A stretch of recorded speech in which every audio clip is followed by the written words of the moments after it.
Hello everyone, I am Dr. Vinita Goyal, oncologist at Fortis Hospital, Shalimar बाग। आज मैं आपको थोड़ा सा जानकारी देने वाली हूँ लंग कैंसर के इलाज के बारे में। लंग कैंसर का डायग्नोसिस होने के बाद पेट सीटी स्कैन फुल बॉडी का करना होता है कैंसर के स्टेज को देखने के लिए, और कभी कभी हम लोग आपको एक MRI ब्रेन करने की सलाह भी देते हैं। उसके अलावा लंग कैंसर का जो इलाज है उसका डिस्कशन ट्यूमर बोर्ड में डिस्कस करके स्टार्ट किया जाता है, जिसमें डिस्कशन होता है कि कौन से पेशेंट्स ऑपरेशन के लिए लायक हैं। अगर ऑपरेशन हो सकता है, अर्ली स्टेज है तो प्रेफर्ड ट्रीटमेंट ऑपरेशन होता है।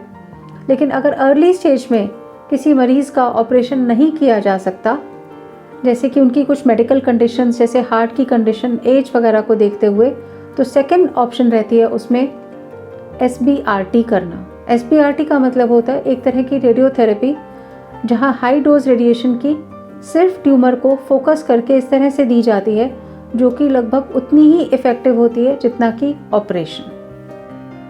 अगर बीमारी सेकेंड या थर्ड स्टेज में होती है, फर्स्ट स्टेज से आगे होती है, तो उसका ट्रीटमेंट कीमोथेरेपी और रेडिएशन थेरेपी के द्वारा किया जाता है। ये इलाज लगभग 6 वीक्स तक, 1.5 महीने तक चलता है। इसमें आजकल आधुनिक टेक्निक्स हैं रेडिएशन थेरेपी की, जिससे कि नॉर्मल लंग और हार्ट को प्रोटेक्ट करते हुए हम कैंसर को कंट्रोल कर सकते हैं। इसके बाद भी कई बार मरीजों को मेंटेनेंस इम्यूनोथेरेपी दी जाती है। कभी कभी कैंसर को पकड़ने में हम देर कर सकते हैं। कुछ मरीज़ ऐसे होते हैं जिनका कैंसर स्टेज 4 में पकड़ा जाता है, लेकिन उसमें भी एक सबसेट होता है, एक टाइप ऑफ लंग कैंसर होता है जहाँ की रिजल्ट्स बहुत अच्छे हैं सिर्फ ओरल टैबलेट और कैप्सूल्स देके, जिनको हम EGFR या ELK म्यूटेटेड लंग कैंसर कहते हैं।